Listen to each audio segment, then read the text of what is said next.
Hey everyone, welcome to the Bruce Williams channel. In front of the camera today, I have the Rolex Submariner. The reference is the 126610LV, otherwise known as the Cermit or ceramic Kermit. Some people refer to this as the Starbucks, just when it comes to the black and the green. Now, I want to mention that this is the older, slightly darker bezel color. It was originally released in 2020. It was the model that followed up the discontinuation of the Hulk. And many of you know that have watched my channel for a long time.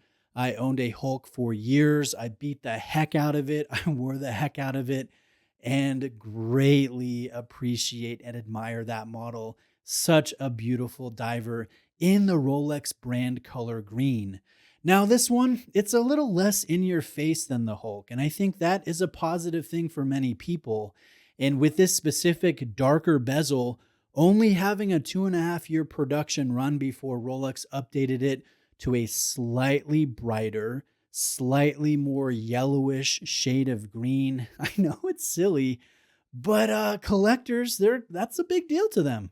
You know, if this watch has, let's say, a decade run when it comes to overall production, then the older, darker bezel color will be far more rare and potentially a lot more desirable in future years. And so that's a big factor. Let's say Rolex throws a curveball and they discontinue this year. Well, then the darker color is more prevalent than the lighter, brighter, more yellow shade of green. And so that one would become the more sought after or rare collectible. And I just think it's comical how little arbitrary differences that make no real impact on the day-to-day wearability of a watch, how they shape a price premium. It's so silly. I think about the Kermit, and essentially the flat four Kermits, those are the ones that command the biggest price premiums on the secondary market. And when you get down to it, it's just a slight difference in the shape of how flat the four looks in the font. And that's it. That's the reason for the price premium.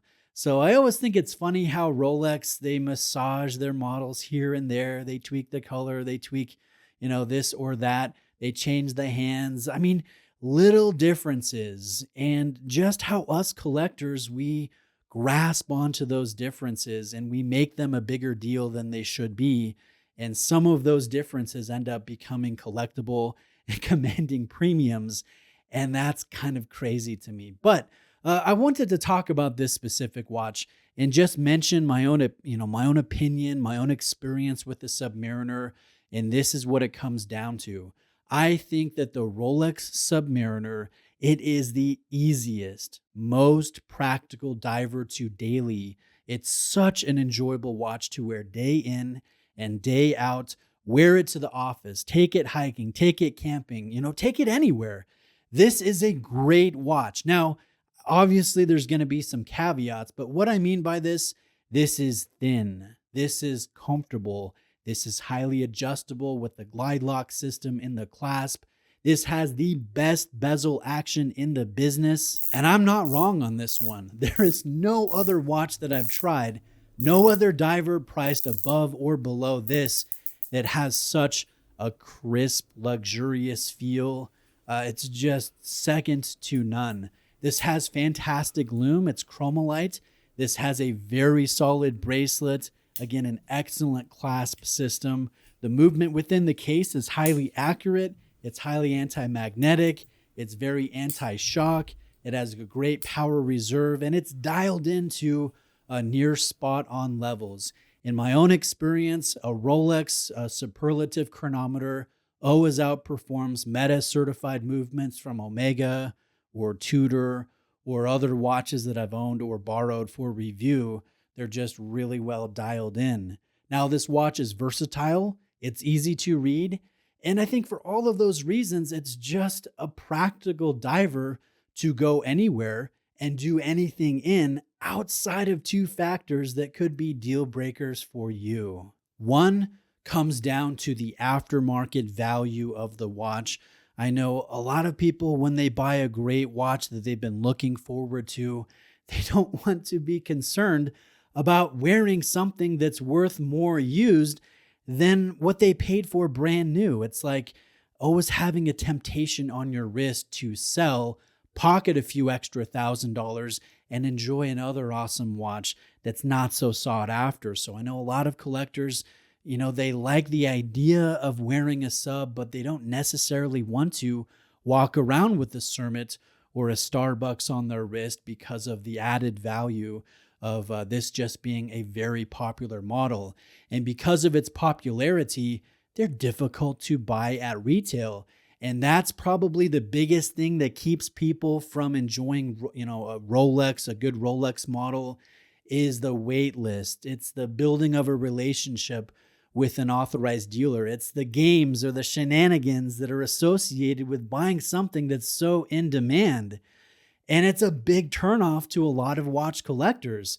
And so, what I'm saying here essentially is if you take off the aftermarket value, the wait lists, all of that stuff, all of that negative energy, and you're just focusing in on the watch, its specs, the finishing, the detail work, how it wears, how accurate it is, all of that stuff that I mentioned, it's such a great diver. It's so practical to wear in almost any situation. So the question becomes, can you source one? Will will the negative aspects of the desirable Cermit, will it outweigh the positives that this could present?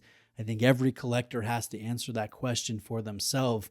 But for me, I really like Rolex and I really like wearing Rolex. I just don't like some of the perception and things that have to do with this really popular luxury brand. Now, let me end with just answering a question. Do I like this Cermit more or do I like the Hulk more? Well, let me tell you, I like the Hulk more, but it's just because I've owned the Hulk. I've used the Hulk. I've taken the Hulk on many adventures over the years.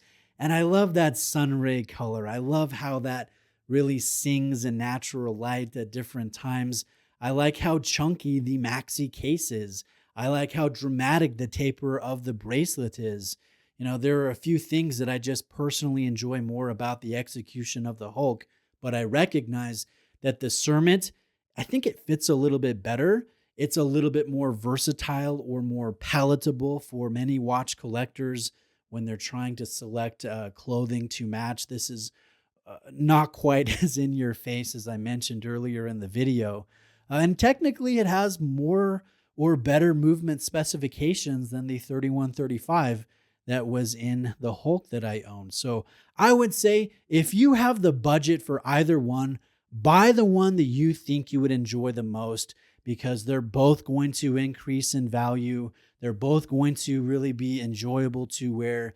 It's just, do you prefer the sunray or do you prefer the lacquered black mixed with this darker hue of green in the bezel? Now, I'll end with this. The retail price as shown is $10,900. And let's say you can get this brand new at an authorized dealer and there are no discounts to be had, and you factor in tax, this becomes close to a $12,000 watch brand new, which is a lot of money for a great diver. You look at the secondary market pricing, and as of the time of recording this video, a Cermit in fantastic condition with this older bezel, they sell between $13,000 and $14,000. So really only a $1,000 to $2,000 price premium over brand new. And I think that's a good thing. I hope that one day secondary market prices will be less than retail, less on a used watch than on a brand new watch. But that only happens if Rolex meets demand and they increase production of the very popular models, something that I don't have confidence that they will ever do, but something that I thought was worth mentioning. So thanks for watching today. I really appreciate it. Ask me any questions, put a comment in the comment section, like this video if you appreciated it or got something from it, and subscribe to my channel for more content. Thank you.